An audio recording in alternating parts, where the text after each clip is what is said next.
Welcome to Trial by Wine. We take a closer look at crimes that highlight how fascinating humans can be. Schmidy, Swanee and Clarkey visit crimes and run them through their jury of three, debating both sides of the case to agree an appropriate, if totally fictitious, sentence. Please be advised, Trial by Wine may include explicit or disturbing content and will include drunken rambling. Listener discretion is advised.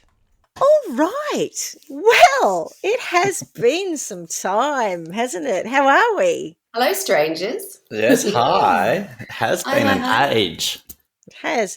We're just working out. It's about 6 weeks since our last recording because Carla and I both had some surgery and we just haven't been able to, well, I haven't been able to keep my eyes open for about 5 weeks. My boobs are looking spectacular. Mine was actually my nose, so it's not quite as sexy, is it, really? Is it working? Too early to call? Early days. Okay. I can smell, though, so that's nice. Oh. That's quite nice. I haven't been able to smell for, nice. I'm guessing, 6-7 years, so That is good. That's something. Yeah, it's going to take a while. As you say, we're sort of, 6 weeks, and I think mine was so bad that it's going to take a little bit longer. It probably took me 30 years to get it this bad, so it might take a couple of extra weeks to really clear it out. You know, you talked about how you had to go back in and they were cleaning it out and it was really gross. Around the same time, I saw something on TV which was one of these, I think it was called Things That Are Stuck in Me or something. It was just disgusting. It had people who had arrows in them and giant splinters. But one of them had this really significantly deviated septum. And they went up and they pulled it all out. And the amount of stuff that came out was extraordinary. And it was around the same time as you saying they've cleaned me out. And I'm like, I have a feeling I know what that looked like. Gross. Well, luckily I couldn't see it, so my eyes could just feel it. But, I mean, it was, they literally put a vacuum cleaner up into my sinuses. And I'm actually due to have it done again tomorrow. Yeah. So that's fantastic. But the thought of that after surgery felt wonderful because I was like, clearing it out. If you've ever had we've all had a blocked nose or sinus at some point, the idea of having that taken out was like, oh my God, I can't wait. But the reality was, oh God, I hadn't actually thought through what that might feel like post-surgery and it being so sensitive up there. And I would say, because I couldn't feel the surgery and I had a great recovery, it hurt more because I was actually sitting there with my shoulders up around my ears going, oh my God, get it out kind of thing. So... And they can't flush? Put deadener in it, whatever you want to call it. Oh, yeah, can't numb it. Can't numb it out. Yeah. Oh, excruciating. So in some ways I think my hip surgery has been actually a little bit less disturbing than Carla's nose stuff because for me the drugs are amazing and so, I haven't really felt a lot, but and sealing up nicely and all that. So no, it's all good. Yeah. That's wonderful. Awesome. All right. So, yes, it has been a while, and I suppose we can talk about our news, but I have some news, which is leading me to the only bubbly I have in the house, though, is a bottle of sparkling Shiraz. So that's what I will be drinking today. And I'm just going to prepare to pop this as a little toast because my news is Tony and I have bought a house. Oh, really? Yeah. Awesome. Yes. Wow. Oh my God, that is brilliant news. And you know how hard it was for me to not just tell you both, all of you, but I was like, I'll just wait, I'll do it, I'll give them the big shock. And then we kept putting episodes off. I'm like, am I ever going to get to tell them? Sitting on that news. Oh, it wasn't too bad. We bought it last week. It's in Sunbury, in answer to your question, Clarkey. Oh, brilliant. Yeah, it's a 4-bedroom house on the Riddles Creek side. I'm going side. onto Google Maps. Yeah? Yeah. Is that on Jackson's Hill end?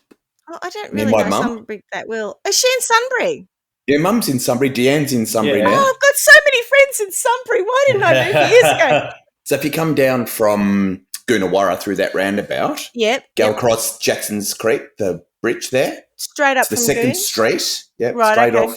Second Street on your left, go up there. Deanne's on the right, and Mum's up the top of the end. Yeah, they'll be like 5 minutes from me because you just keep going from Goona, as they call it in Sunbury apparently, you just keep going straight up the hill towards Riddles Creek and it's before Sunbury ends on the Riddles Creek end, so not far at all. Rightio.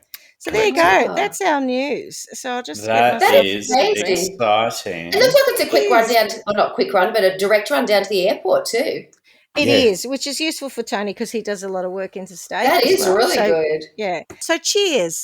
Good job. Cheers. Congratulations. To Schmidy and Tony in their new abode. Now, I see you boys have both got Cokes as well, so I'm judging. Feeling a little rough. Take it easy. Yes, we're keeping ourselves nice today. Yeah.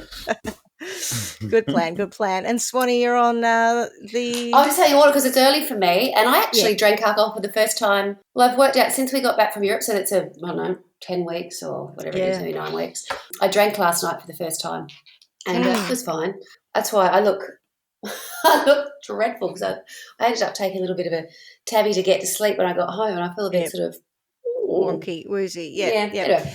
Okay, so who are? I suppose we should introduce ourselves just in case someone's just discovered us. I'm Schmidy. I'm Swanee. And I'm Clarky.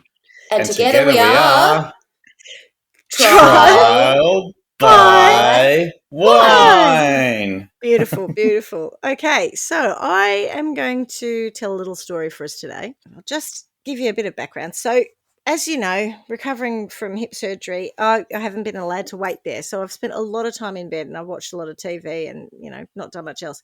And I was watching a lot of trash because I was falling asleep a lot. I thought I'll watch things that doesn't matter if I, fall asleep in. So I have watched about 4 seasons of Below Deck.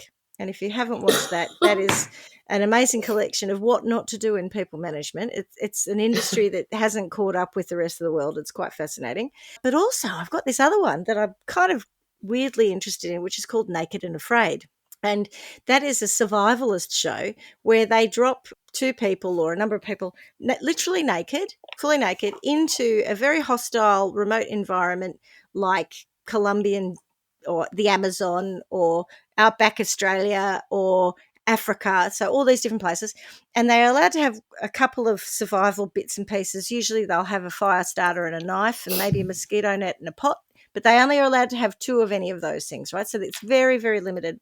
And I honestly, at this point in time, am thinking I've got these wonderful punishment ideas from Naked and Afraid and from Below Deck, because you wouldn't want to be a chief stew on a mega yacht when you see the way that these people behave, and that you really wouldn't want to be dropped into one of these places with no clothes on.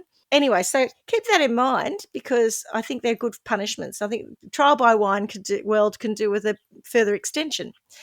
Anyway, along the way, Tony said, let's watch this show. We like a lot of strangely, we like watching crime stuff. And he said, I've got one here that you might be interested in. And it was called an ITV series called A Confession. And it was a dramatisation of the case that I'm about to talk about.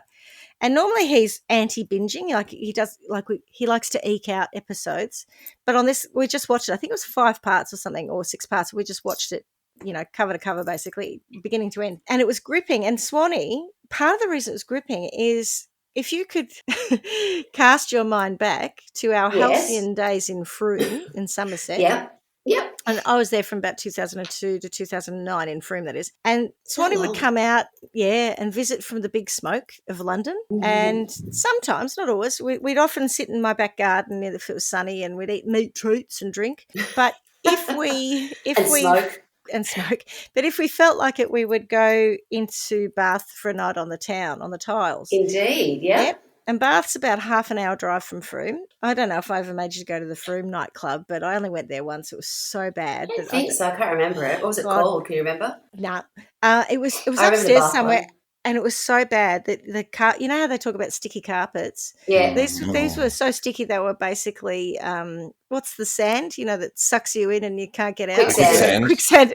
Those sticky carpets like quicksand. It was so gross. Anyway, so I only did that once. So we didn't have a local, is what I'm trying to say. So we would go into Bath and have our big nights out there. And so it wasn't weird for us to do these drives. And usually what would happen is we'd go into town with a cab and we'd catch a cab back and we'd share, the cab rides. And I used to do that a lot with other friends as well. And we'd usually, like in Trowbridge, and that all these towns are sort of around each other, about 20 minutes, half an hour drives. So what you'd do is, a bit like you boys, because you're in the middle of nowhere, you'd organise to stay at someone's house. You might go out, but then you'd all come back together. And so that was kind of, our lifestyle, I guess. That would work, yeah. And you probably also remember the nightclub of choice that I had, which was Cadillacs, which was locally referred to as I was doing one of your birthdays, and I also remember you doing crazy in love there. Beyonce. I'm sure we did a lot of Beyonce rip-offs. It was the Oh, don't period. forget that. She was very big at the time. But yeah, and Claire and I used to go out there a lot too and have our Bacardi and Diet Cokes. Yeah. Yeah. And it was just down the road from Schwab's, which was this fantastic burger place. It was like mind-blowingly good. I do remember that too, actually. Yeah. So it was a good time for us when we were young, free and single, spending the pounds that we were earning. So why that's all relevant is the story I'm about to tell pretty much was happening at the exact same time as we were there. So a lot of this. And although it's set in Swindon, that's only 28 miles away from Bath. So, and I went out in Swindon a few times too. It was a bit further from the Frome side, but when we were in Trowbridge or Chippenham, it was no problem to go to Swindon, right? So this is very much at the locale of where I was living, where all my friends were living. So it felt like a real backyard crime. Did you perhaps work in Swindon? Or? And frankly, could have happened to us. No, I didn't work in Swindon, but some of my friends who worked at Trowbridge did live in Swindon as well. Right, okay, because I remember it being connected. Well, our mutual friend is running a business of service departments out of Swindon at the moment. Oh, there you go. Okay. That also might be part of the way you're thinking of it. Yeah. Maybe it is, yeah. Yeah. So I had lots of great nights, and for me it just felt like this could have happened to any of us is really, why it really stuck with me. And I remember this story, I remember it when it happened. So it was after I'd come back from Australia. So this happened in 2011. But I was still very connected. I loved living out there, and it feels like my second home. I've still got the house there.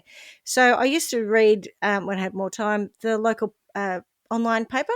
And this story came out at the time, and it was just, I don't know, I was sort of a bit hooked on it.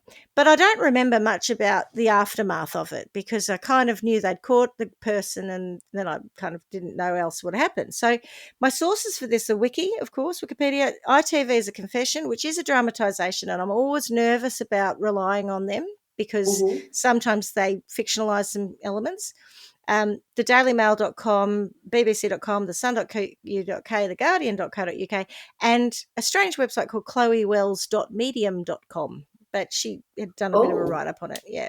So, on the night of March 19, 2011, Sian O'Callaghan was at the local nightclub Suju in Swindon with her workmates. So she was really well liked, really bubbly. She was 22. She worked at the local office as an administrator. Loads of friends, really lovely young girl. And we're a bit older than her, but, it just felt like she could have been one of our mates, or we could have crossed paths. Yep. She'd been having this great time at the nightclub, but at 2:52, because she was a stayer, good on her, she decided to go home. And her flat that she was living at the time was just 800 metres down the road with her boyfriend. Her boyfriend was in the flat, Kevin Reap. But she set off alone. I think a couple of friends sort of said to her, do you want to walk? Do you want to be walked there? She's like, no, I'm fine. And her boyfriend actually apparently had often encouraged her not to walk alone at night and to get into a cab. But it was only 800 metres, 10, 15-minute walk. Would have felt, I always felt very safe in the southwest, so I can imagine that she just would have thought it's no big deal, just another night out. Unfortunately, it was the last time that Sian was seen alive. Her boyfriend Kevin sent her a text at 3:24 a.m, but he got no response from her. And by 9:45 in the morning, Kevin, having called all the friends and family, no one knew where she was. So, and it was totally out of character. So he made a missing person report to the police pretty much straight away. And the police acted on it very quickly. There was none of this kind of, no, you've got to wait 72 hours. They were straight away investigating where Sian could be. Sian was seen on the CCTV footage leaving the nightclub and walking down the road in the direction of her home. She was a bit wobbly because she'd been having some drinks with her mates. And the CCTV was able... Yeah, exactly. This is what I mean. It's just like it could be any one of us. The CCTV footage was able to capture the headlights of a car that was parked, so facing the camera, around 100 metres from the club. The car was there. It turns its headlights on, and that blinds the camera for a bit. So we see Sian walking up the road in the direction of the car. The headlights come on, so we can't see her. That obscures her because of the camera flare. And then about a minute later, I think it was, the car drives off, and so the lights are no longer in the camera, and Sian's gone. So the police pretty much immediately thought she's got in that car. And as they slowed down the footage and very carefully, they couldn't make out the details, but they did see a decal on the side of the car, which would have indicated it was a taxi. So they were like, right, she's got in a cab. So the next day, on the March 20th, the police made a public appeal for information concerning Sian. And it was around the same time probably I saw the storyline. Like, it was big news. They were able to determine the last location of her phone because, remember, the boyfriend sent an SMS. And they began searching Savernake Forest in Wiltshire, which is 12 miles away from Swindon near Marlborough. So quite a lot further than 800 metres to her house. And that's, I think they identified that, how they ping towers and that, so they can determine and triangulate and all that sort of stuff. And they were pretty much able to work out that she'd been driven directly there because of the time difference between the text message that was sent that was received in Savernake Forest and when she disappeared. So there's half an hour's between that text message and the CCTV footage, and it's half an hour drive effectively. So they were like, right, she's gone straight there. So on Monday the 21st, 2 days later, Kevin made a tearful plea again to the public, and around 400 people volunteered to search for Sian. And so they joined the police and they did this huge search of Savernake Forest. And on the same day, some very nice anonymous caller pledged a £20,000 reward for information for Sian. So scouring any CCTV footage or patrol car footage, everything that they can find for that window of time, the police were able to identify a car, which was a taxi, matching the one that drove away from the club. I think it was a green Toyota Avensis. And they identified the registration plates for the car. And so they were pretty quickly able to identify that was owned by a man called Christopher Halliwell, who was a cab driver. And so this pretty much puts Halliwell under suspicion immediately. And so they put him under surveillance because they don't have any hard evidence. They can't actually identify the car exactly. They don't have the plates from out front of the nightclub. They've just got another set of footage around the same time. So, and, Carla, back to my point about you've experienced this place, not much is going on at 3:52 a.m. in Swindon or Frome or, it gets very quiet. There's a quiet, whilst I think Swindon is a city, it's still a pretty quiet place. So they worked out that they think this guy's the guy, but they have no evidence, so they just have to follow him because they're really suspecting it. Now, this is the only bit of levity in this story, which I did enjoy, so I'm going to tell you about it. In the show A Confession, the police, before they'd picked up on this CCTV footage and got the number plate of the car, went to Savernake Forest, and they were basically looking at who's around there because, why would you be driving out to there? And they found this people who live on the cusp of or right next to the forest. And there was this middle-aged man who was living with his mother. And, we all know, classic red flag, right? So we all think, oh, yep, bit of a weirdo living with his mum, single, all that sort of stuff. And they briefly thought that they might be onto it. He might have something to do with it. So they went out and they started searching his place. And the way they show it in the show is there's this poor man and he's basically burst into, he's sweating because what they found out was that he had actually travelled 40 miles or something. He'd gone out around the same time to a local service station to get some snacks.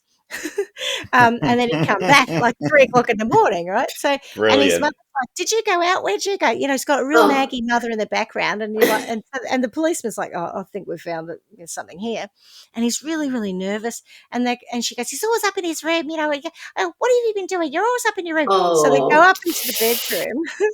And you know how in the UK you've got lots of lofts and there's always a loft ladder and you can get up into the hatch. They realise there's a loft up there and they're like, oh, here we go. So the policeman says, I want to look up there. They open it up, they pull it down, and you're thinking, what are we going to find? And by now the man's sweating and looking really, really anxious. And the policeman goes up the loft ladder and he looks up and there's a couple of pet rats in a cage, and the guy just looks at him and goes, "Please don't say anything to Mum. I told her I got rid of them. Don't tell her they're there."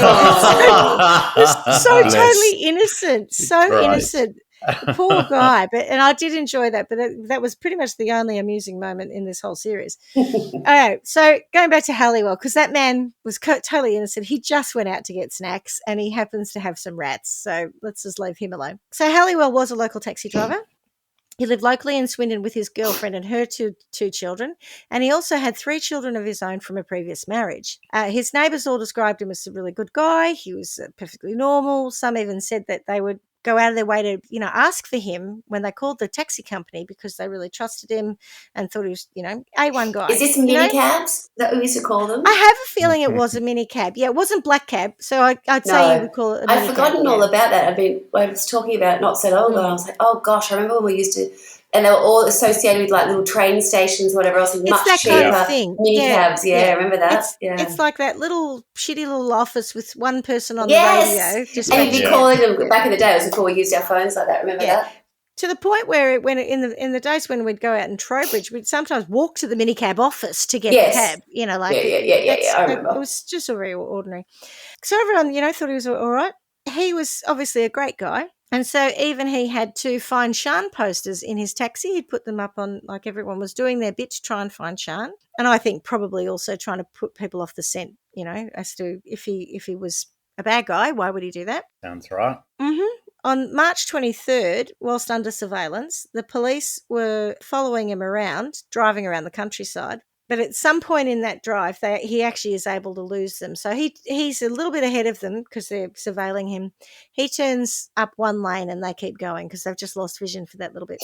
But in the time that he lost them, he pulled over and he set fire to a whole series of items. And by the time the police got to that and recovered it, it was not very much left. Most of it had been damaged. But they were pretty sure it was some clothing.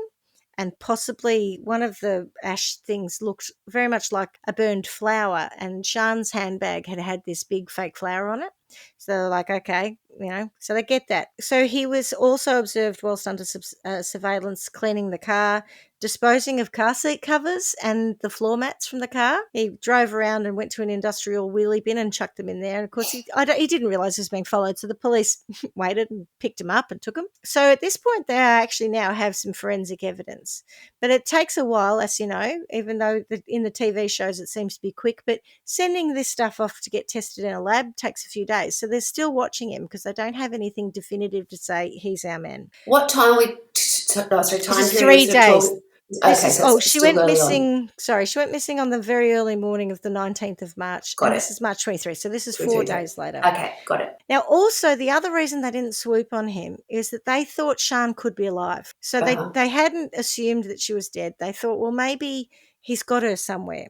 And so we'll watch him. So they're following around because, he might go and visit her. And so they're basically keeping an eye on him. But the thing that became a bit of a clincher in this was that they observed him buying, I think it was 4 packets of paracetamol. And no, he didn't just have a bad headache. That's enough. One headache. Oh. Yeah. That's enough to actually kill a person if you took them all in one hit. And so they were concerned that he might have been suicidal. They still think Sian could be alive. And if he kills himself, then there's no way of actually being able to track her down. So at this point, they arrest him. Of course, Carly, you'd like it, it's classy, in the Asda car park. But you're just by the spa. Well, yeah, it's not far up. So this is, though, where the story takes a bit of a turn. And this is a lot to do with police procedure now. So initially the police, having picked him up and said, we're arresting you under the suspicion, blah, blah, blah, and cautioning him, they were on their way to Gable Cross Police Station, which is the Swindon Police Station. But the senior investigating officer, who's Detective Superintendent Stephen Fulcher, actually asked them to divert that drive and to take him somewhere else because and this is quite not normal, he wanted to go and speak to him because he thought he might be able to get something out of him to find out where Sian was. So it's not normal. This is not what you're supposed to do. Normally on arrest, the suspect is cautioned and taken to the police station where he has access to a lawyer before being interviewed by the police. So, of course, the risk here is all about what is going to be admissible if you're going to try and prosecute someone. Now, Fulcher did this believing that he was covered by a section, and I can't remember, it's 22 or something, of police. They refer to it all the time as PACE. I don't know what it stands for, but it's the Police Act, basically, which says, which details what the police are and are not allowed to do. And in that Act, there is something about you can do this sort of special provision if you believe that you are going to be saving life, right? So if you think it's extraordinary interview or something like that. Yeah. And that is a really important point because Stephen Fulcher is a 28-year veteran of the force. He has an exemplary record. He's a top-notch investigator. He knew what he was doing going in. I knew what he was doing, but he believed at this point that he was covered by this section, an allowance of the Act. Got it. So what he does then is and one of his colleagues even says, "Oh, are you sure?" He's like, yeah, section blah, blah, blah, it's fine. And he was thinking, if we get this guy, and he says if we let him go into the police station, he'll get a lawyer, he'll be advised no comment, and we will never find Sian. And he'll shut down. Yeah. Yeah, exactly. Right. So they drive Halliwell to Barbary Castle, and it sounds very grand, but it's actually is it literally a castle? No. It's one of those Iron Age hill forts that when you go, you hear it and you think, oh, as a tourist, this sounds great. And you get there and it's just basically some mounds of dirt. And they're like, this is really, really old and amazing. But they take him there because of where the phone was and where he's been driving around. Fulcher thinks it's close to where he might be holding Sian. Now, in this conversation that he has with Fulcher, Halliwell does several times say, I want a lawyer.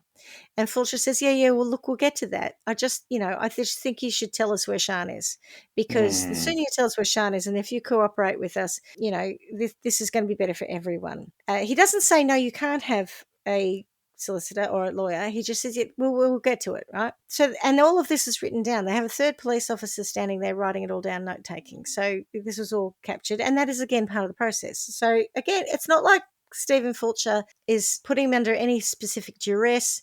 They end up standing at this beauty spot and chatting, and they're smoking darts, and he's trying to build a rapport with the guy. And so they're having this chat, and after quite some time, the other thing Fulcher does say to him is he makes reference to another case where a person that the police had as a person of interest in a case was really vilified by the press. And the press went, they've got their man, it's him. And he turned out to be innocent. And it was incredibly traumatic for the family of that man because, he was hounded. So Fulcher does, I can't remember the name, it's a Christopher someone or other. And Fulcher says, look, you don't want it to be like that. We want to protect your family. If you work with us, we can move your family out so the media won't get to them. So he's using all of this sort of stuff to say why Halliwell should cooperate with them and tell them where Sian is. And he does it not to say that he's thinking 100% she's alive, because that would be foolish. And we know that 24, in most of these cases, unfortunately, the victim is dead within a very soon period from being abducted. But there is a chance she's alive. So that's what he's, and he knows no one else is going to come and sort this out. It's up to him and his team to find out where she is. Yeah. So they do all that. They have some darts. And then Halliwell says to him, you think I did it? And Fulcher says, I know you did it. And then Halliwell says, have you got a car?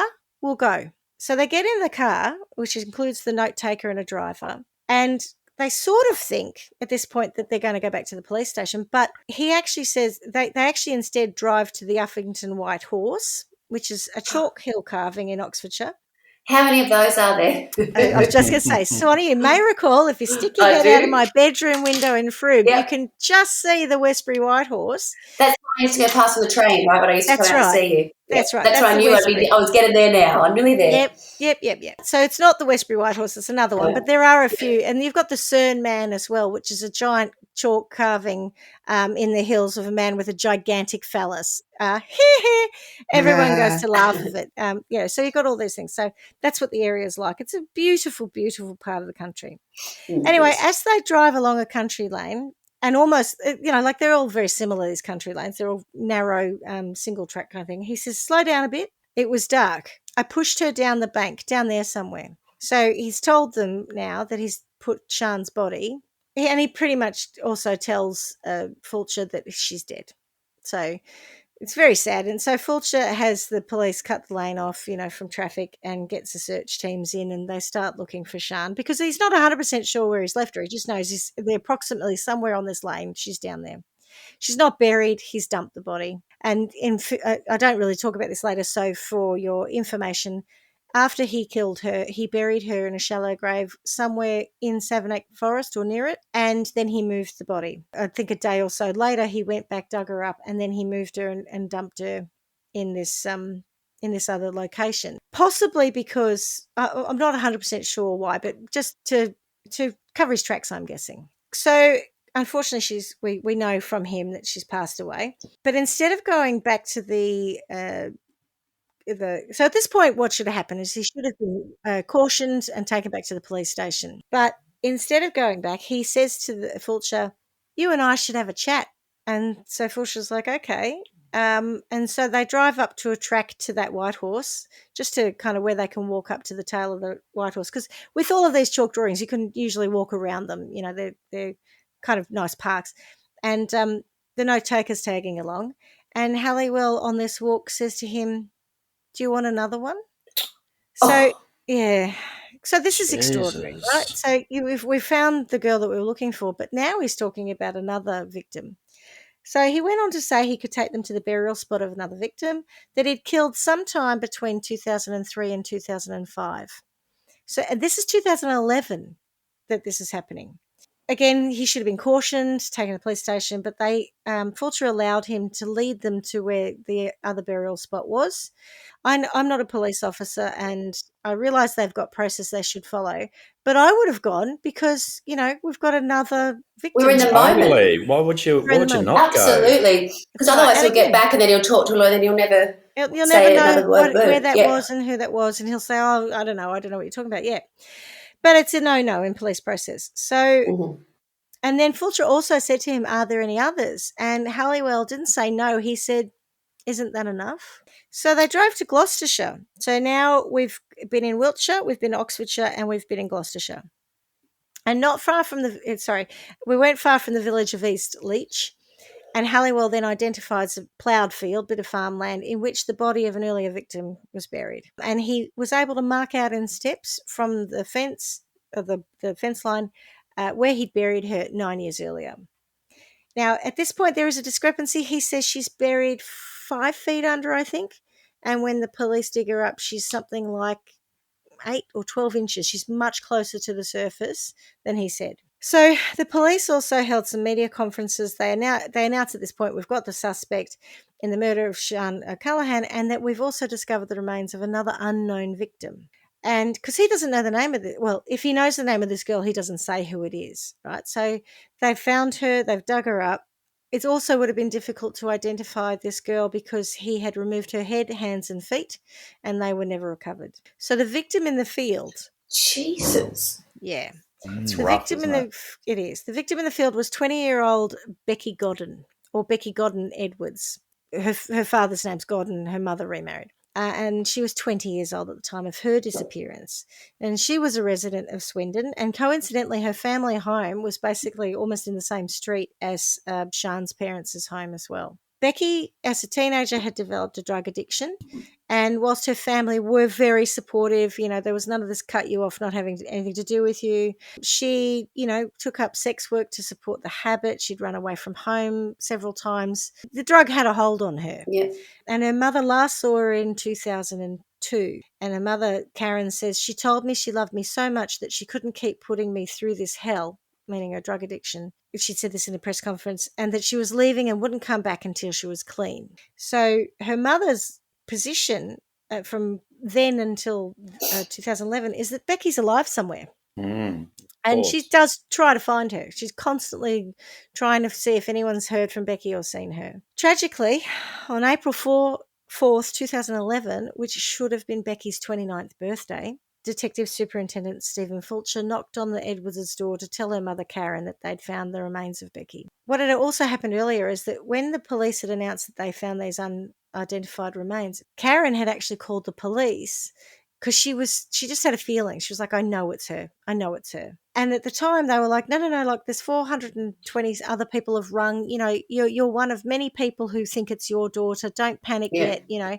And the other problem was her ex-husband, some of his family had said they'd seen Becky up until 2009. So her mother did believe she was still alive. And her mother didn't know that the new remains that they'd found dated back to 2003. But she had a gut feeling. She was like, "This is Becky, I'm sure of it." And Becky had always said she'd come back. She had stayed in contact. She hadn't just dumped her family. So the fact that they'd never had contact since 2002, you know, wasn't – her mother she'd like to believe that she was alive, you know. Yeah. Anyway, sadly, she wasn't. Now, the only reason they were able to identify Becky was because of DNA on her file, because she had been a sex worker and she'd been arrested prior. And it's, I think from 2001, it became a kind of mandatory thing that if you were arrested and charged and it held up, your DNA was recorded in a database. They wouldn't have even been able to work out who it was otherwise. So, no, I was wondering how that happened. Yeah, and I had to really dig for that. No pun intended. that wasn't that. Because I was like, how did they know? She didn't have any dental records or anything like that. Yeah. And the mother was one of 400 and something people who thought it was their daughter. So how did they work it out? And so that was interesting. So Halliwell was charged with the murders of Sian O'Callaghan and Becky Godwin Edwards. But a court ruled that both the confessions to Sian and Becky's murders were inadmissible because Detective Superintendent Fulcher hadn't followed the correct procedure in cautioning Halliwell. Now, because they had forensic evidence that linked in the car seat covers with blood on them, I think there was blood in the car, like they were able to forensically link him to Sian's case. They were, based on that evidence, able to take that to trial. But they dropped, effectively, the case against him for Becky, even though he'd confessed to it and taken them to the body, because they didn't have any other evidence to link him to it. Or did they? In October 2012, Halliwell went on trial for the murder of Sian O'Callaghan only, and he pled guilty and was sentenced to life with a minimum sentence of 25 years. And the fact that he pled guilty is quite important too, because he doesn't get under any kind of cross-examination. So we don't really know all of the details of what happened to Sian. Right, okay. So because he doesn't really tell anyone. We know what happened, but we don't know what happened, put it that way. And as Becky's case wasn't admitted, her father made a complaint about the handling of the investigation against Fulcher. And whilst Karen Edwards, the mother, was fully supportive of Fulcher and had said all along, if he had done it differently, we wouldn't have found Becky at all. Yeah. So, I don't see him as having done anything wrong. Fulcher was suspended pending an inquiry in 2011. He could have been further investigating Halliwell. He could have been building up evidence that were beyond the confession for the Godwin case, but he was taken off it. The inquiry found him at fault for not following due process, and also that he'd spoken to the media when advised not to, though there is absolutely no evidence that he was told not to by his senior officers, and he has no recollection of being told that. He was quite shocked that that was one of the things he was pulled up for. He was removed from the case, and in 2014, because everything takes forever, somewhere between 2011 and 2014, they gave him a first and final warning for gross misconduct, and the only thing that stopped him being fired was the fact that he had a 28-year exemplary record. I still think it's bullshit, but whatever. It's amazing, isn't it? Yeah, and then he resigned from the Wiltshire Police because they basically stuck him in a room doing some bullshit job and didn't let him return as an SIO, which is, could you imagine you've got this huge career and you've gone up the ranks, you've done your time, you've done your work, to be then put in some crap job somewhere else is just, it's devastating from a career policeman. He also couldn't get another job in the UK because of the press around it. So he ended up, I think, going to somewhere like Libya, some terrible war-torn country anyway, working for a security firm to train police. Like, he couldn't get a job. And when we go back to... Actually a mercenary. Yeah, but think about it, right? When we go back to that case, Praveen Varughese case, and that chief of police got another chief of police's job 5 minutes later. It's amazing. Anyway, so it's different in the UK, obviously.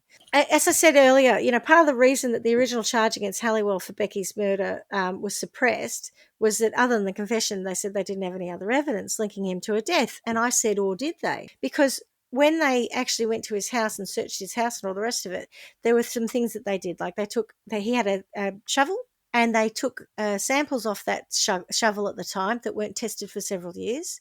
I'll get into it, but there's a whole series of things that they just didn't do. So Karen Edwards, like lovely Varughese, wouldn't let Wiltshire Police off the hook on this one for failing to find justice for her daughter. And similarly, she campaigned tirelessly.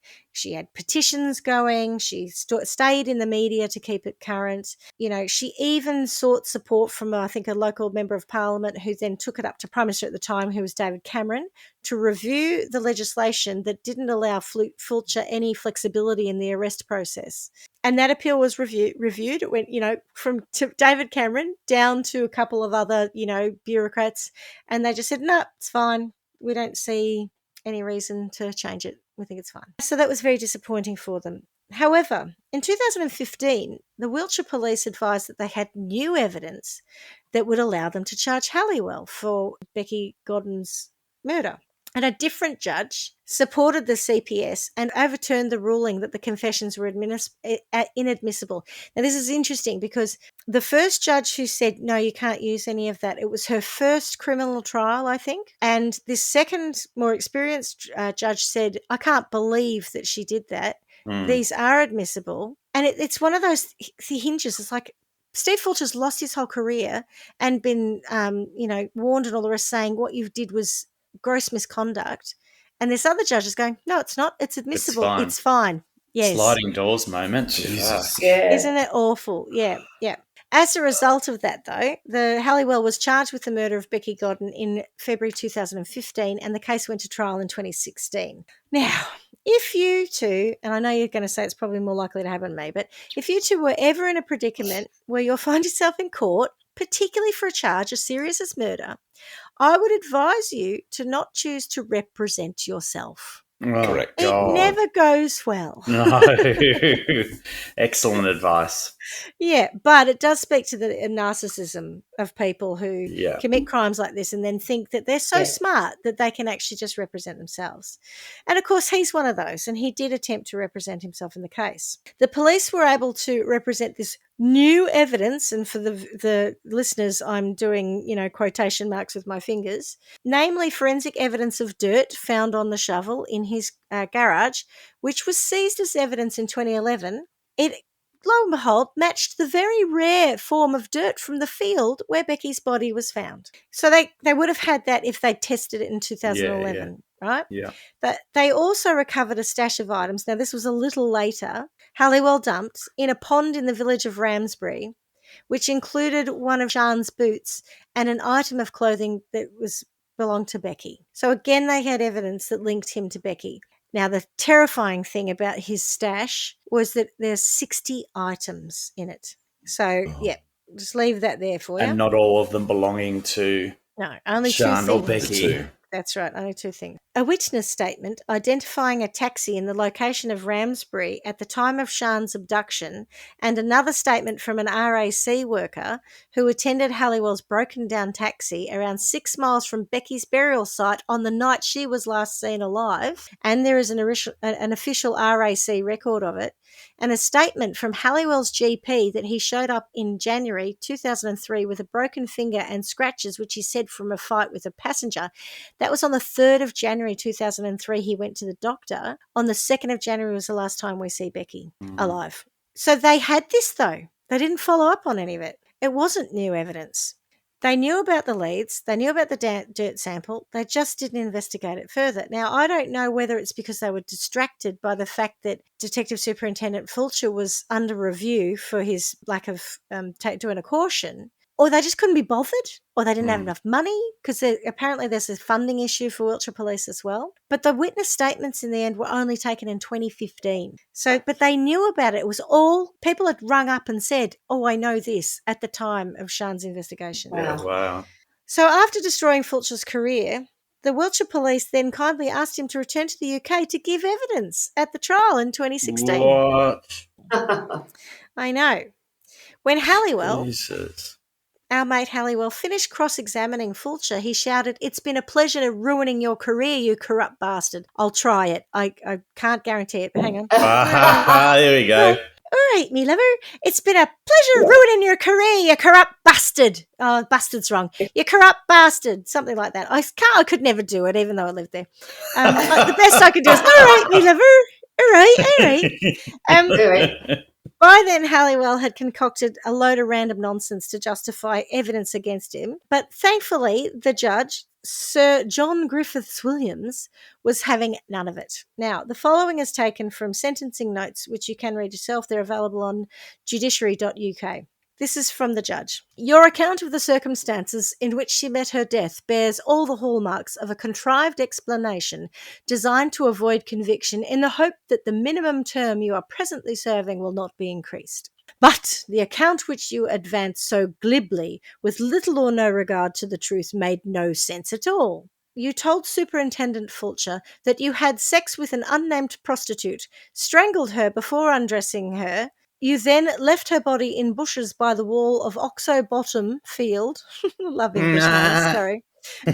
And returned the following night to dig the grave and bury her. I am firmly of the view that that was only partially truthful. I have had the opportunity of observing you throughout the trial and listening to your evidence. I have no doubt that you are a self-centered and domineering individual who wants his own way. You are both calculating and devious. I want to take the opportunity of saying a few words to Mrs. Edwards and Mrs. Godwin. I want to take the opportunity of saying a few words to Mrs. Edwards and Mr. Godwin. You have had to live... I'm sure that's meant to be Mr. and Mrs. No, but they're not together anymore. True. Sorry, I'll do it again then. I'm sorry. So they're still their parents. I didn't right? write it. I've taken it. So yeah. I thank you for that, Carla. I want to take the opportunity of, because I'm thinking about the other O'Callaghan family. That's why. No. I think that's what it is. I want to take the opportunity of saying a few words to Mrs. Edwards and Mr. Godwin. You have had to live with every parent's nightmare of a missing child, and then the discovery that she had been dead for some years, buried naked in a field. You have been deprived of the opportunity we all want to say farewell to our closest and dearest. And then you have had to live through the criminal processes as Christopher Halliwell has brought eventually to justice. There must have been moments when you wondered whether the case would ever be completed. If I may say so, you have behaved throughout with quiet dignity and courtesy. I hope you will feel that justice has been done, and that while that cannot bring Becky back, that may at least bring you some solace. I will include Mr. and Mrs. Callaghan because this trial must have been an ordeal for them, as they have had to relive the evidence of how Sian died. They too have behaved with dignity and courtesy. I pay tribute to you all. Job. So, he found him guilty and he sentenced him to life, basically, no parole. So he's got 2 counts of life and he's never coming out. So that's where we end up with Halliwell, and he was a disgusting individual. He actually also said in that whole interview with Fulcher, he said, I know you're not a psychiatrist, but, can I be helped? I'm a sick fucker. People don't kill people. He knew. He was a bad person.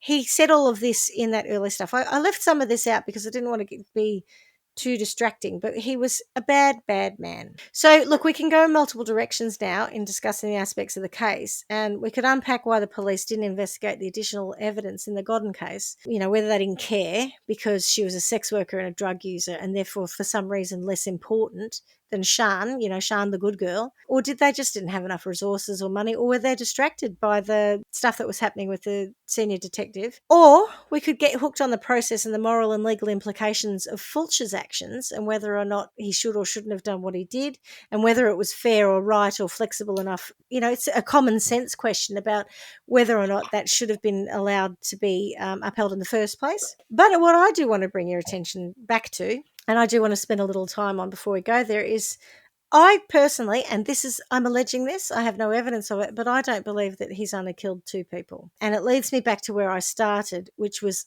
in a nightclub in Bath. So, Swanee, you may not recall it, but back in those days when we went to Cadillacs, my eye, I couldn't help it, was always drawn to an appeal for more information poster stuck on the wall behind the cashier at Cadillacs. And it was pleading for information regarding the disappearance of Melanie Hall. Melanie was a 25-year-old NHS worker who went missing on a night out, last seen in front of Cadillacs in 1996. So I started going there, and I think it was 2001, right? And so it was only 5 years after Melanie had gone missing. But she caught my eye every time because she had same short blonde hair as me, and there was just something about it. You remember this from that period? Absolutely. Every time I went to Cadillacs, I looked at that picture and I thought, I wonder what happened to that girl. Every single time. It's stuck in my mind. And it connects back to why this case stuck in my mind, because I immediately, I don't know why, I thought, I wonder if he killed Melanie Hall. Oh, God. Right? This taxi driver. Because I remember talking to people who were locals. And there's, what it's like. It's a country town. So there's always, whispers and suggestions of what could have happened. And I remember someone saying, maybe one of the bouncers had been involved. And someone said They thought maybe a taxi driver had done it. So when this came up, I thought, oh my God, are we going to find that this guy had taken Melanie Hall as well? Melanie, yeah. The other thing about Melanie was that her remains actually were found in October 2009. So that's the same year I came home. And because this was a thing that always stuck in my mind, I remember reaching out to my friend who was a policeman at Avon and Somerset Police and saying, I can't believe they found Melanie Hall's remains. And they'd actually found her. Her remains were in plastic bags. I don't know if she was dismembered, but she was left on the side of the M5. Jesus. On the way up to Thornbury, I think is the name of the town. And I used to always think as you drive along these motorways, you've got miles and miles and miles of sort of country land and these ditches on the side. And apparently Halliwell himself said to someone when he was in prison, oh, you never know what's out there. There could be all sorts of things on those roads. So, again, this is one of the things that I'm not the only person who thinks there may be a connection between him and Melanie Hall. And that statement is one of the things that makes people think, did he have more to it? But when you consider his MO for the two crimes that we do know he committed, in both cases, he took young girls who were out off the street, basically, late at night, on their own, vulnerable. He took them very quickly to somewhere else, generally outside of the county that he was in.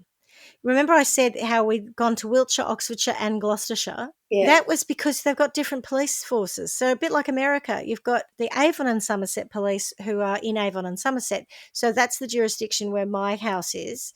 But where this whole place I'm talking about is kind of on the cusp of three different jurisdictions. You've got the Wiltshire police, you've probably got Dorset police somewhere as well. You've got Avon and Somerset and you've got Gloucestershire. So it's not hard for someone like that to put the remains somewhere else in a different county for a different police group to be working on. Now, what's interesting in this is Stephen Fulcher, who's obviously retired from the police, he has mentioned that he thinks that there's probably a high likelihood that this guy's killed upwards of 30 people. Like, remember the stash of 60? Remember the 60 items? Yeah. If there's two bodies and 60 items and two of them match the two bodies, it sort of sounds to me like there's 58 other bodies. Mm. Yeah. He's got a trophy for each of them. Why can't they test them for DNA? And you see, he was very smart. He dumped them in a pond.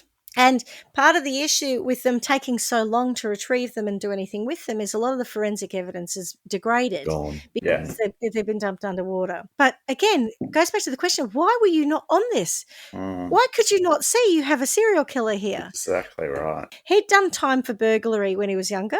And one of his cellmates went to the police and gave the statement that he had told the cellmate, it might have even been that guy who had said, oh, you don't know anything could be there. He'd asked the guy how many people you had to kill before you were called a serial killer. And this was before Becky's disappearance and Sian's, right? So this is late 80s, early 90s maybe, when he did this time for burglary. He also had a massive thing for Myra Hindley, who is a famous serial killer in the UK. One day we might cover that one. It's disturbing. It involves children. He liked to think of himself as he admired. I think if you admire a murderer, that's a bad sign. Like, we talk about them, but we don't admire them. It's not a healthy thing. No, we don't admire them. We don't love them. I don't have a favourite murderer because I think they're all just terrible. But I think when you sit around going, oh, I love their work, I'm really proud of their work, that's a red flag, right?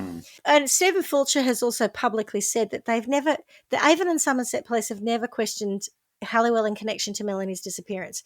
And I'm harping on about Melanie because she's the one that I used to look at the photo of, and this feels so connected to the time I spent there and the people that I'm friends with and all the rest of it. And I don't understand why they haven't, unless they have tons of evidence. But I know with the Melanie case, the only evidence they have a little bit of DNA evidence that came off the nylon rope that she was tied into these bags with, because her remains were terribly decomposed by the time they found her. So they have nothing much to go on in terms of any evidence around Melanie's case. But the other thing that happened with Halliwell, I said he's got 3 kids. Yeah. Well, he told friends or someone, that after the birth of his third child, his son, his wife went off sex. Now, these crimes were sexually motivated. And Melanie Hall, guess what, disappeared in June 1996. I tried very hard to find out when his son was born, but for good reason. They've kept themselves out of press, and that's understandable. But, I know he was born in 96, the son. I don't know what month, right? But I do know that happened. And in 2005, they actually divorced. He was in Swindon. He was in these areas. So he was absolutely around. He could well have been an active predator at this point in time. I am speculating, 100%. I'm alleging this, but I just don't understand why it's not investigated. That's where I'm at with it. Were the 60 items, were they recognisable? Again, there's not a lot of publicly available evidence about those items. We know that a boot was Sian's. We know that a cardigan was Becky's. There's no table. Sometimes in crime scene photos, you got a table of stuff. Yeah. I'm amazed that there couldn't be something of Melanie's there. Because what's odd to me is they showed the public. If 400 people phoned in thinking that Becky might have been their loss, by the way, that's right. Yeah. But if you could get them images of all of this to say, hey, does any of this look familiar? Yep. Maybe that's a starting point to link him to a whole lot of other murders. I agree. And that the maddening thing here is, and this is why I keep talking about, were they just distracted by this PACE due process thing and they had to ring someone out for it? But Steve Fulcher, even at the time, was convinced that they had a serial killer on their hands and was convinced that more investigation should happen around those items and around it. It's like they've just gone, nah, look, he's got a life sentence already. But go back to the 58 people. If there's a single item for each of possible victims, 58 families haven't had any peace. They haven't been able to put their loved ones to rest. They don't know what happened to them. So it's shocking. It's really shocking. And Steve, the numbers around how many he may have killed seem to vary between 11 and I think 27 or something. And this goes wider than just the Wiltshire, Gloucestershire and Oxfordshire areas. There are other women who've gone missing who kind of match where the circumstances have matched the MO, but they've gone missing. I don't believe they found the bodies of most of them. Why did they say 11 to 27? Did you find anything on that? Because that sounds odd too. Stephen Fulcher actually has a book that he brought out, and it's this is bad, I should know. It's called something like How I Caught a Serial Killer or something like that.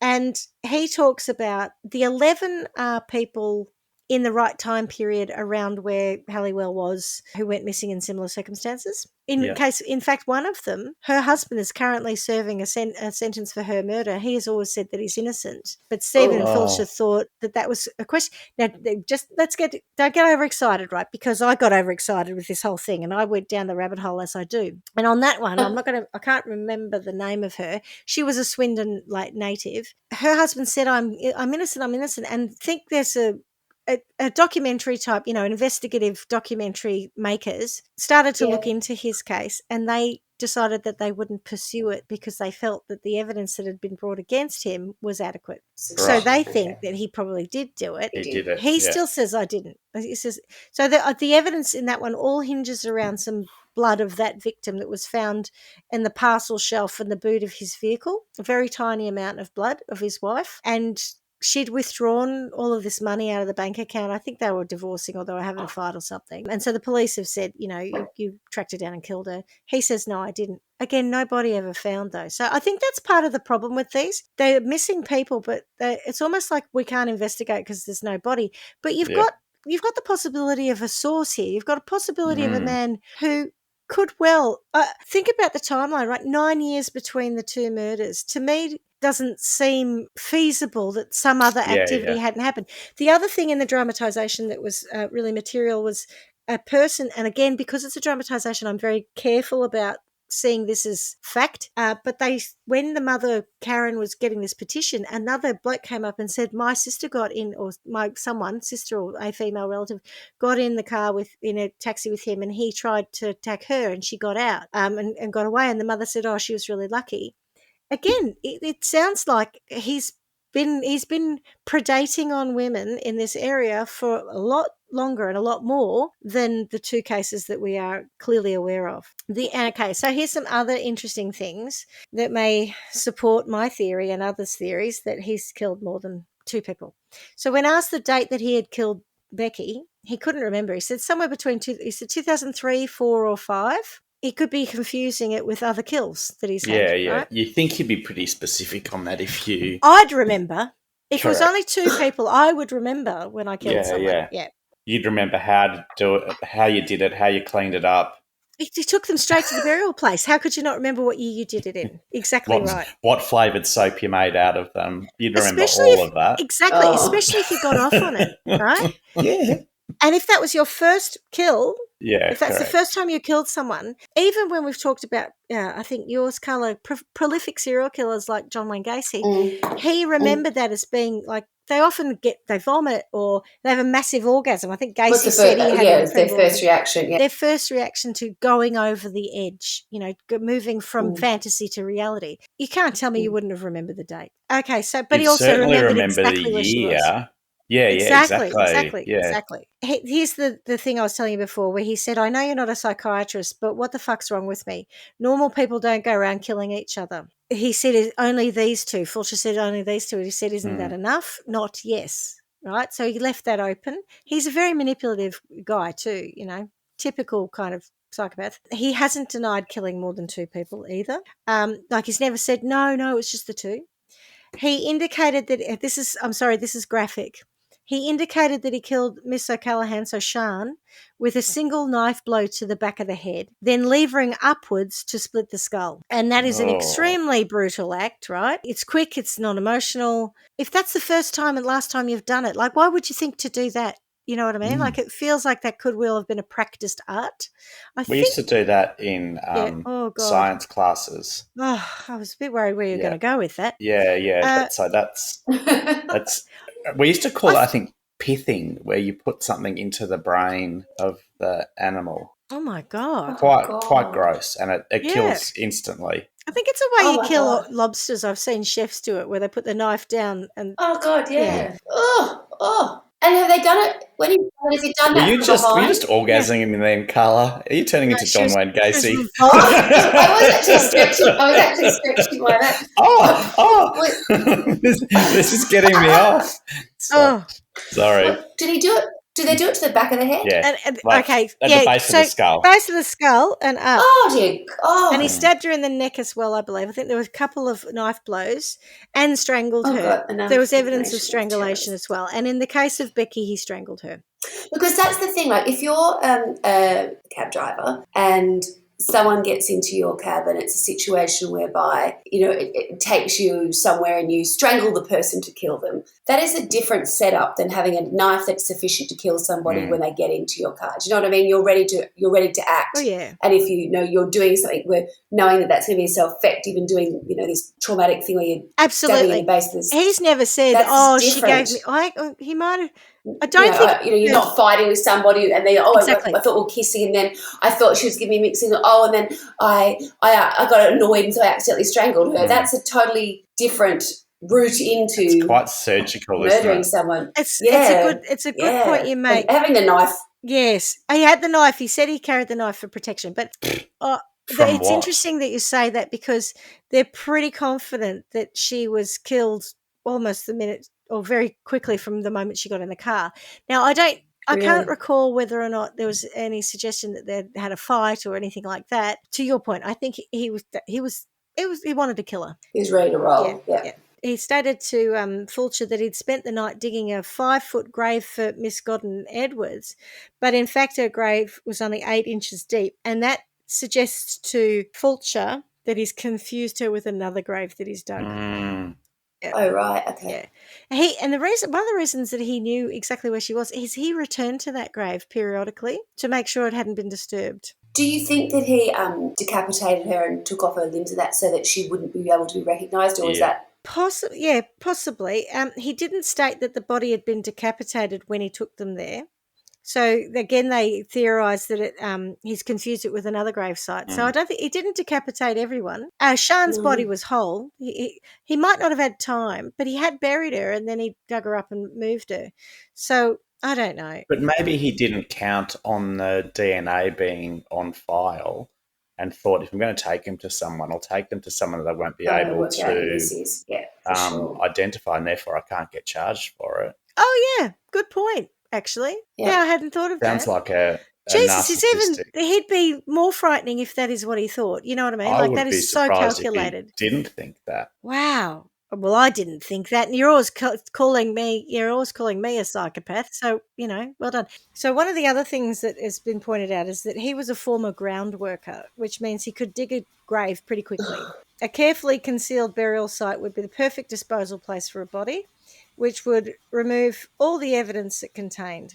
Halliwell made a chilling comment to a colleague a few days before his arrest. Who knows what or who you'll find buried out there? There could be loads of people over the years.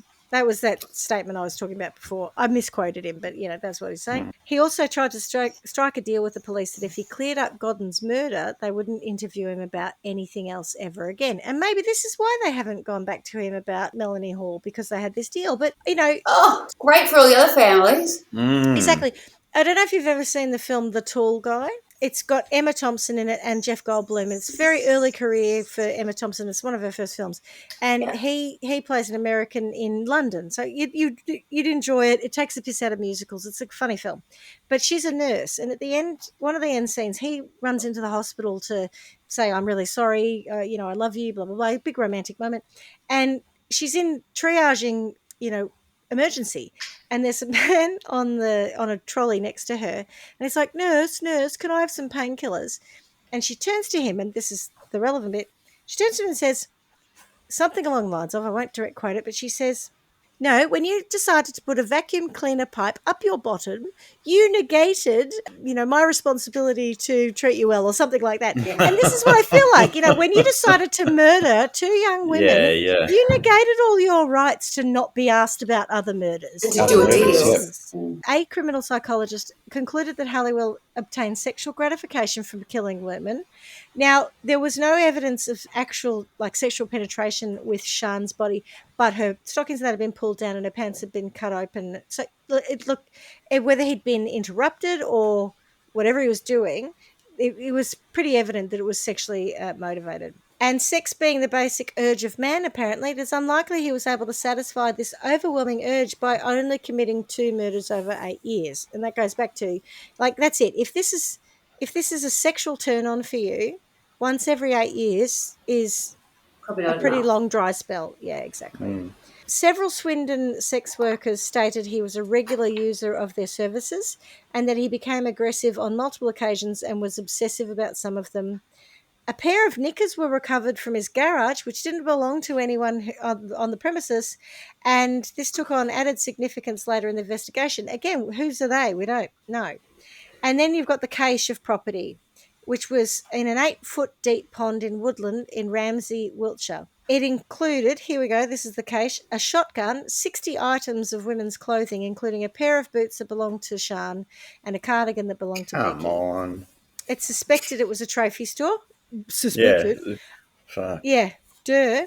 And he used to go back there quite a lot. And so that's not an unusual behaviour, as I understand it, from some serial killers, that they return to either the scene of the crime. They often show up when the police are investigating. They sometimes like to help the police with their investigations. Yeah. His returning to the grave site of Becky is also about, reliving the moment and that sexual gratification. But unfortunately, since this was 2011, we're now 11 years later. He certainly. How was that found? Do you know, Schmidy? Did he? No, I don't know. It's a great question. Where was it? In a pond? Did you say? It was in it. They had to dive for it. It was in this 8-foot deep pond. I think someone may have rung the police and said a grounds person had seen him there. So I think someone tipped them off and said, "I've seen him there." And then they looked and they found it. I think that's how it was found. But wow. I'm not. I'm probably, now I say it, 80% sure that's what happened, but not 100. Okay. Anyway, for now, he hasn't had another twinge of conscience, unfortunately. Maybe he hasn't killed anyone else, but I find that hard to believe.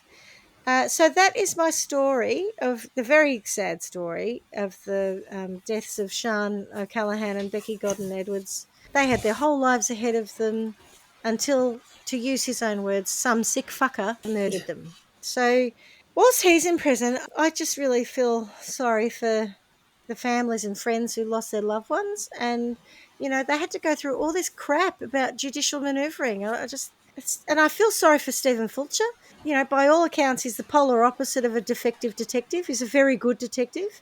And I do think that Wiltshire Police did him a great disservice. And to that end, on the 2nd of September, 2 weeks ago from when we're doing this, in 2022, so very recently, the Wiltshire Police have formally apologised to Becky Godwin Edwards' family for their failing to adequately investigate her murder. Surprise, surprise. According to a report by the Independent Office for Police Conduct, IOPC, flaws in the way the investigation was handled between 2011 and 2014 meant that Halliwell was not prosecuted for the murder of Miss Godwin until 2016, after a campaign by her mother, Karen Edwards, finally ended in the killer being handed a whole life sentence. That's right. A citizen had to do the job. IOPC Regional Director Catherine Evans said, "Our investigation found serious failings in the way the force handled the murder investigation after the initial charges relating to Becky's murder were dropped in February 2012. In our view, the issues that arose stemmed from a combination of systemic weaknesses within the force at the time, as well as individual shortcomings. Our investigation indicated that no one in Wiltshire Police took responsibility for ensuring that the murder inquiry progressed effectively." No shit, Sherlock. She added, "The force at the time allowed a fog of confusion to develop regarding who was in command. This led to the murder investigation stalling, a lack of appropriate reviews, and obvious lines of inquiry that were potentially capable of securing Halliwell's conviction being overlooked." So there you have it. But did Fulcher get an apology? Nothing. No. See, I don't get that. I thought you were going to say that when you went on to talk about Becky's parents. No, they apologised to Becky Godwin's parents. Yeah. But they had no, everything, nothing to see here. We did the right thing. And what I think is the most interesting thing is that if the second judge hadn't overturned making the confessions inadmissible, I think it's fair enough to continue that line to say, no, like it was a judge found it inadmissible, you did the wrong thing. But the fact that it then became admissible evidence would argue that he didn't do anything wrong. So what do you think, guys? Good story. Yeah, it is. Interesting. It is. Really interesting. I'm shocked at the... So did you say it was the judge's first case? First criminal case. So I believe that she obviously, she might have been seeing, I don't know, divorces or something else, civil stuff. Yeah. It was in passing. I haven't read it. It was in the show. That to me is just so significant. You're dealing with something that shouldn't be so subjective. That almost should be black and white as to whether or not that stuff can be allowed or not. Yeah. That whole thing about how restrictive it is and cautioning comes from some other thing that happened. It came into legislation after the police had done something really bad, and I can't remember the complete circumstances, but it's a bit like an IRA bombing. Or in my head, they basically coerced or did something to push some people to say that they'd committed a crime, and that had been found to be a massive failing. And so the legislation had changed to tighten it up so that police couldn't. They had to do it under caution. They had to do all this stuff. Yeah, no, I understand that. It's just a really interesting double-edged sword, though, isn't it? Well, no, I think it's important to have laws like that. But I guess what I'm saying is that, if you are investigating and someone starts saying to you, "Do you want to find another one?" You're not going to say, "No, I don't. Yeah. Let's go back." Sure, hold that thought. Imagine being, you often hear about courts not supporting police, and sometimes for good reason, but God, this bloke, what was he supposed to do? Just say, no, actually I don't. Imagine if that came out back in the police station and this bloke's not going to tell him now. That's right. And so first criminal case judge is the one making that significant ruling. That there almost needs to be a little bit of, let me just go and ask someone who's a bit more experienced than me. Like in a normal workplace, if you get asked a question and you're not really sure on it, you go, "I'll just go and find out." Mm-hmm. I just feel like that decision for the first, she's 100%. Pretty bold in being comfortable ruling that out, knowing the impact of doing so. Yeah, it's really interesting. I know why it exists, and we know why it exists like that, to protect innocent people, right? Exactly. So if you're being coerced or, it's not being handled correctly. Correct. But what's interesting about this is where it turned from him being questioned to this idea of going, "I'm going to tell you more. Let me show you." Yeah. And that's exactly what he then did. It didn't then switch back to him tricking them. Do you know what I mean? He didn't go, I'm going to show you then, but now I'm not. It was like, I'm going to show you, and I did. Yeah, and 100% though, once he got back to the actual police station and had a lawyer, he claimed up he's never given them any evidence. Of course he was going to do that. Yeah. No, I know, but that's the point. You're right. If they had gone back, he would have claimed up. The investigator called it correctly. He said he'll go no comment. 100%. We will never find out. But it's so I think there's a real systemic problem with the legal system where, a work experience criminal judge gets to make those decisions. Like, that's what it feels like. Can I just phone a friend? Like, I'd like to seek some other counsel on this. Like, I don't know. There must be a way where you don't have to be the one who knows everything. I'm sure they can, can't they? I don't know the answer to that. I just always assumed you would. Of course they can. Of course they can ask a colleague to say, what do you think about this? But I don't know. Maybe she did and she just picked the wrong colleague. Yeah, we don't know whether or not she checked in with anyone, but that was her call. Then another judge, because this does happen, said, that's nonsense, Correct. If the police were saying you did these other 58, didn't you, and then he confessed to them but didn't give any evidence to suggest, you'd go, all right, we're not going to take that on board. But he's taken them to where the body's buried, for God's sakes. Like, I mean, it's yes, you're right. And if he took him to somewhere that he said there's a body and they dug the whole, acre field up and there was nothing there, he's a time-wasting arsehole. It's correct, exactly right. So, Schmidy, where are things at now? Like, is it, obviously we're talking about the fact that you particularly feel like there could be links to many other missing girls, persons, whatever. Where are they at? Is it in the general public that there's talk of him potentially having done more? Well, yeah, I mean, I'm not the only person, and I'm not a journalist by any stretch of imagination, but there are plenty of journos who've said the same thing. Stephen Fulcher, the ex-detective himself, even the guy who took over the case. So there was this sort of gap from 2011 to 2014 or something, where eventually someone else took it over, and he thinks the same. He thinks, no, there's more to it. The issue seems to be that Wiltshire Police are very underfunded, and I read something that they've put £40,000 against, continuing an investigation into other possible crimes of Halliwell. £40,000 would pay for nothing. Like, it's not enough. But what's interesting about that is, this goes to your point before we were talking about Gloucestershire. What was the other one? So Avon and Somerset. Wiltshire. And I don't understand why Avon and Somerset. Why are they on it? Yeah. Well, unless it's to do with this deal that he cut initially saying, I'll tell you about these two, but I'll never talk about anything else, so don't even ask me. Unless it's to do with that, and there is some kind of thing that makes them have to What, a bro code? I don't know. Yeah, exactly. It feels a bit weird, doesn't it? All right. Yeah. It's okay. It's physical. Okay, well, yeah, cool. I wish you hadn't done that, but now we're stuck. Yeah. Oh, now I'm bound. Honour amongst criminals and police. Yeah. I don't know. I don't get it. Yeah. Oh gosh. Even without his input, though, it sounds like they could make some pretty good investigation into. It's difficult. Like they know the circumstances of, or when people went missing because they've been reported, and they maybe have some items of clothing.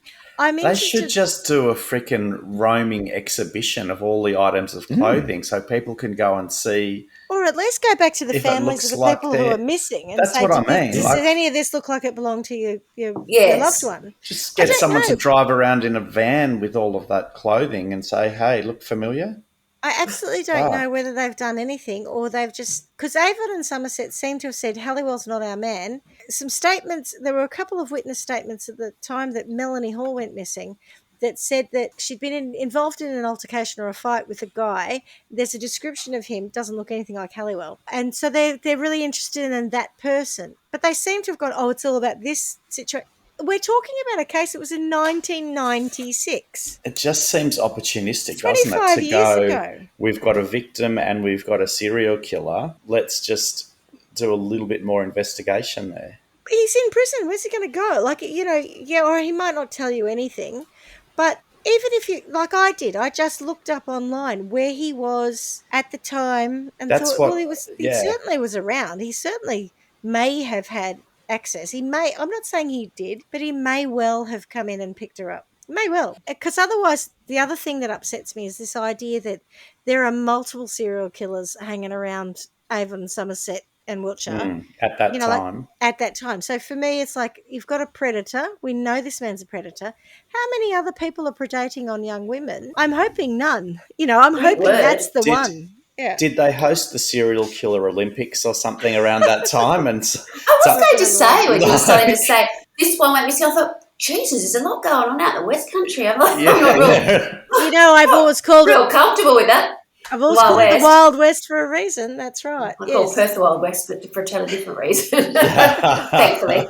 Yeah. So it's interesting. So what about sentencing? I think the apology is empty if they're not going to do any further investigation. I agree. So if they had have said, we're sorry that we didn't investigate this properly, and we're now going to go back and review a number of cases in a similar way. It needs proper funding. But the two things need to happen together, right? What's the point of the apology if you're not going to do anything about it? Well, I think they're apologising to Becky's family to say, look, we didn't investigate it properly. And the thing is in the dramatisation... but we haven't learned from it, and we're not going to, investigate any other ones properly. We're just going to say, sorry about that. In the dramatisation, the Imelda Staunton plays Karen Edwards. She does an incredible... I've got to say, watch it. A Confession. I think it's available on BritBox. Really, really good, right? Watch it. And top-notch actors. Martin Freeman plays Stephen Fulcher, which makes you even The Hobbit. Makes you even more sympathetic to him. She says after the trial, she says, they knew all that in 2011. There was no new evidence. What the hell? If she hadn't, and this goes like lovely, if she hadn't just kept going and going and going, they would have just let it go. And it's almost even to your point about the apology.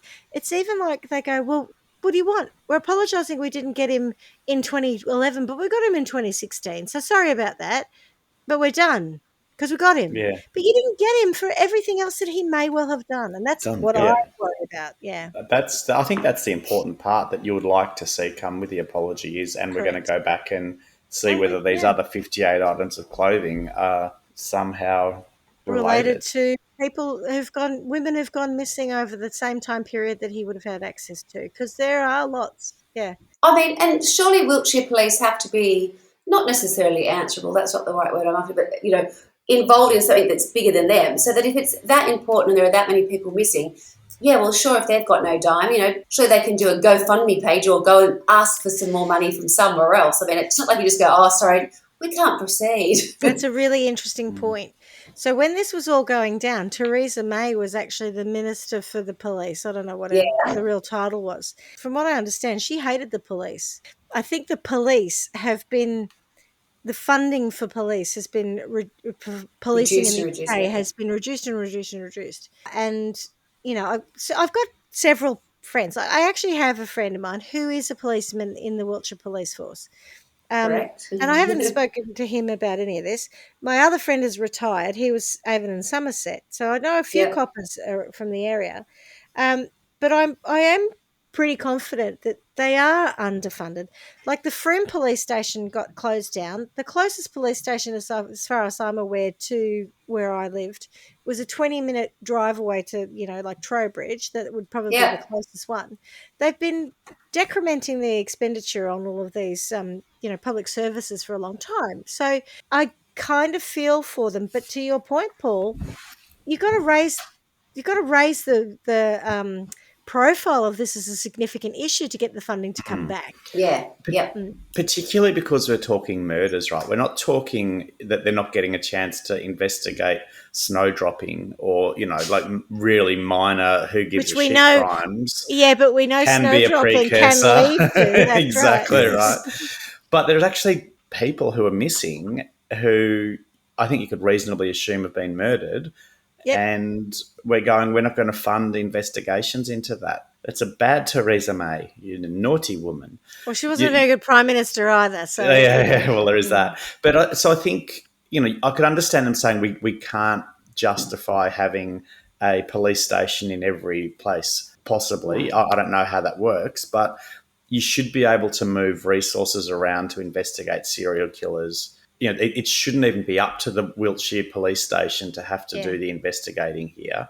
There should be, mobile teams. And I know we've listened to other podcasts where in Australia they talk about that. That's what they do. It's not, you're right. It's not about the local police station or the local police force. Why would it be? There should be a national... A response. That's what I was sort of suggesting before. It's like, I don't understand if it comes down to, look, sorry, Wiltshire police can't afford to, proceed. It's like, okay, so who's going to pick up the slack? Who's overseeing all this? Scotland Yard. Yeah. I don't know the relationships of Scotland. I don't know what, you know what I mean? I don't know if Scotland Yard has any, and the Met has any, I don't know how it's the jurisdiction of it. Yeah. Exactly. I just think that if you've got a person sitting in your prison that you could be putting a pin in every now and then to find out if he knows more about other people's disappearances, you should be. Simple as that. Interesting. In the back of his head. And then reef it upwards, I feel like we just got onto sentencing, but yeah, pretty much. So he's an ass. Awful. He's an animal. I can't stand that shit. No, seriously, like. I don't love him. I think he's just deplorable. There's nothing in this story really that's surprising. It's just another man who looks at, young women, particularly if it's sex workers and so like that, as someone who's easy prey, and off they go, take them. It's awful. It wasn't just sex workers, it was anyone. I know, and I know she wasn't the other. But I'm saying, with the one who was Becky, things like that. And we don't have clarity on potentially the others that he may or may not have murdered, but, none of it's... I think there are a couple of sex workers in the list of possible I bet there is victims. But there was like a chef, there's mothers, like it's just women. I think it's just women taken in vulnerable, like women suddenly in vulnerable situations taken easily. Is really his MO. Yeah. It sounds like he gets a real joy out of killing people too. Like not picking Sian up and her being almost dead straight away, isn't that what you said? Yeah. Like, I just want to pick her up and kill her. That's... Yeah, he's ready to act straight away. One of the other things I didn't mention, because I was really conscious of time, he actually turned... So all of these taxi companies have scanners to know where your cab driver is. So he turned it off and he should have gone home and he hung around for, an hour or something later. So to what you were just saying... Absolutely. Looking for a victim, looking for someone, as I said, to predate upon. You're right. He wanted to kill someone, and that's how he got his sexual jollies, and he was out to do it. I mean, just have a wank, for God's sake. I know. Just fucking kill yourself. I thought you said then, he just had a wank, for God's sake. And I went to say, how did you? And then I went, oh, she just said, I'll have it. And I was like, what did they know that? It won't make you blind, and it might stop you murdering people. Far out. So, I'm going to ask again. What are we going to do? With his sentence. Well, I feel really sorry for Stephen Fulcher. Right? I do. I think he acted morally correctly. Maybe not by the book, but morally correctly. So I'm going to put him in a kind of place. I don't know if either of you, I'm just making this up as I go along, but did either of you see the shows Life on Mars or Ashes to Ashes? Where a young policeman gets knocked unconscious or shot or something, and he ends up in this, goes back to the 70s, and he's got the genes. It's English, isn't it? It's beautiful. It's English. Oh, no, I watched it. I've heard of it, yeah. Kind of propelled into this, he's a policeman, but he's propelled into this cop shop, Clint Eastwood-esque 70s police force where, we can rough up the people. We can anything goes, that's right. And I feel like Stephen Fulcher, even though he is a man who has followed all of the right, and that's why I went to pains to say, he thought that his interpretation of the act was right. He thought he was covered. He did not willingly and knowingly go, I'm going to break the rules here. No. He's a rule follower. But I'm going to put him in a scenario where anything goes so that he can get the info he needs out of the perps. And he can be the genie, and he can be a bit rough and ready, and he can just get the nasty guys and bang them up like he needs to, because I think that is like, I feel like he wouldn't do that anyway because he's. I know, but I think I want to give that. him the option. I want to give him the opportunity to get him banged to rights and not be in a situation where he loses his career over something. I don't think he did anything wrong, frankly. I just don't. And then going back to my naked and afraid thing, because I started talking about that earlier. Yeah.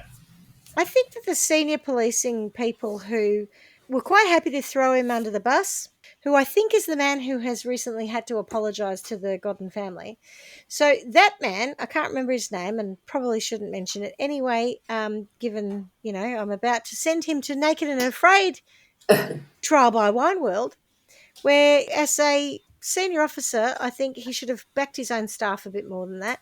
And so I'm going to drop him into somewhere like, let's say Mozambique, with a fire starter, not a pot, not a machete, not a mosquito net, naked, and he's just got to wander around and find his own food and find his way out of that. So that's my punishment for people who throw their staff.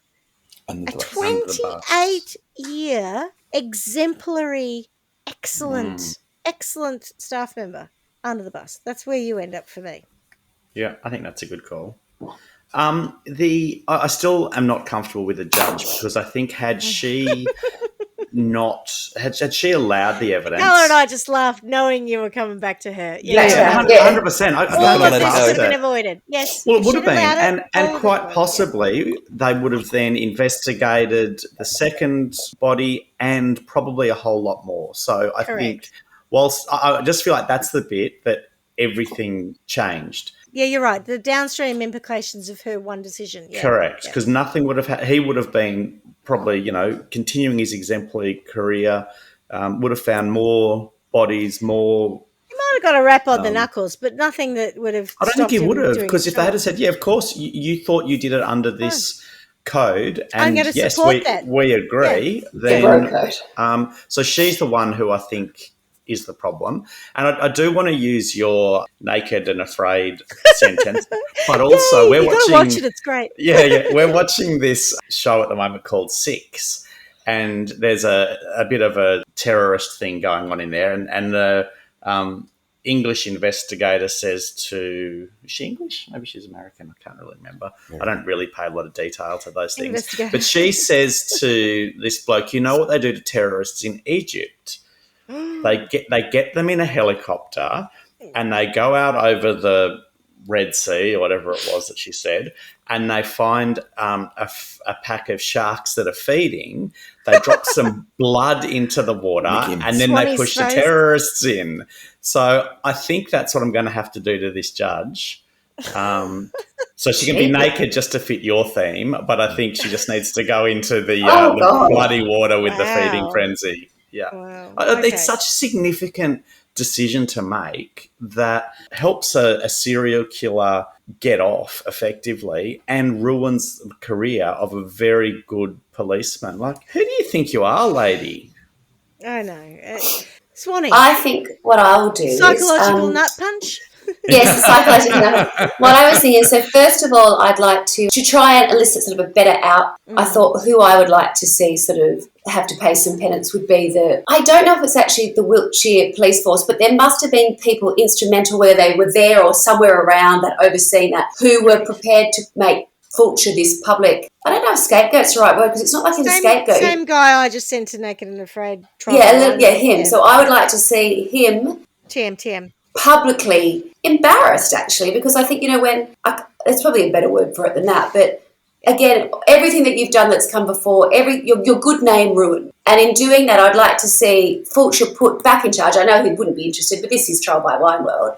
I'd like to see him put back in place and for him to continue his good work, and so that may actually elicit a better outcome where we could explore whether or not Halliwell was responsible, or even if it wasn't Halliwell, but to find some more of these people who have gone missing and, have their parents' minds put never to rest or to ease, but so that they do know where their children or you could at least bury your children.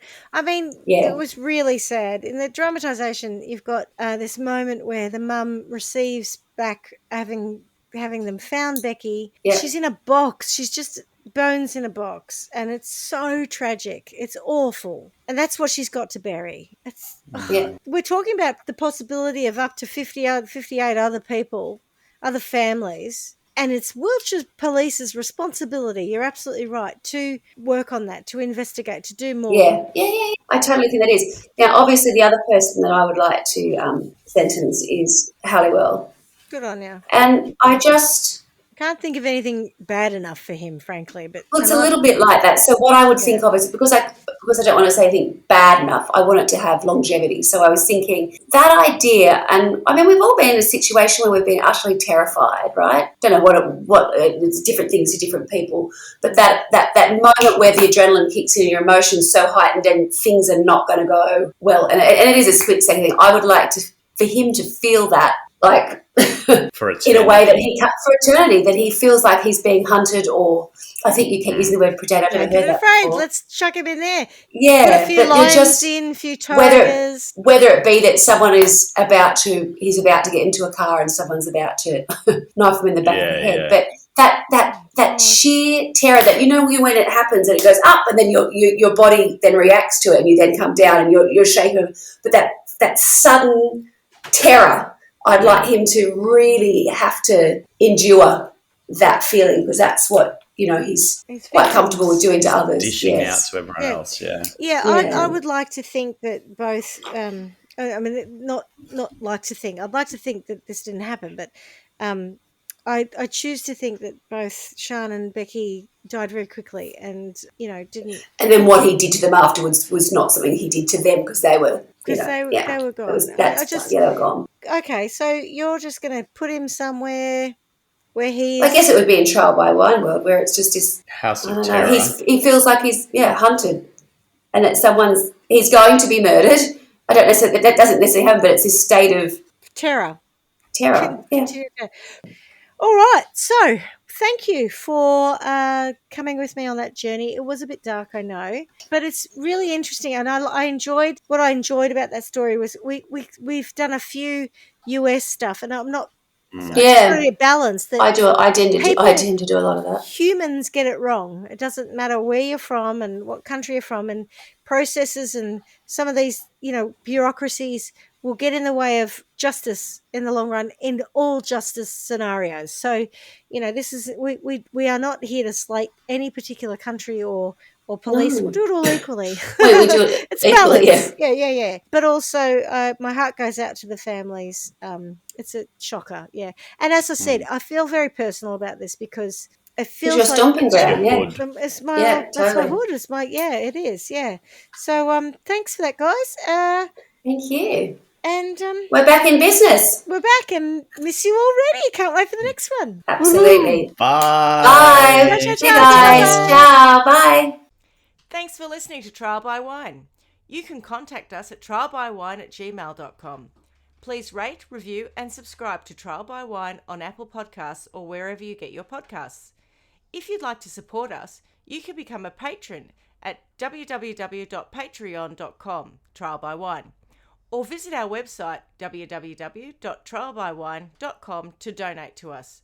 Your support will help us cover many more cases and apply wacky sentences. We really appreciate you listening and hope you tell everyone about us. Our cover art is by John Christo and music is by Beauchamp from pixabay.com.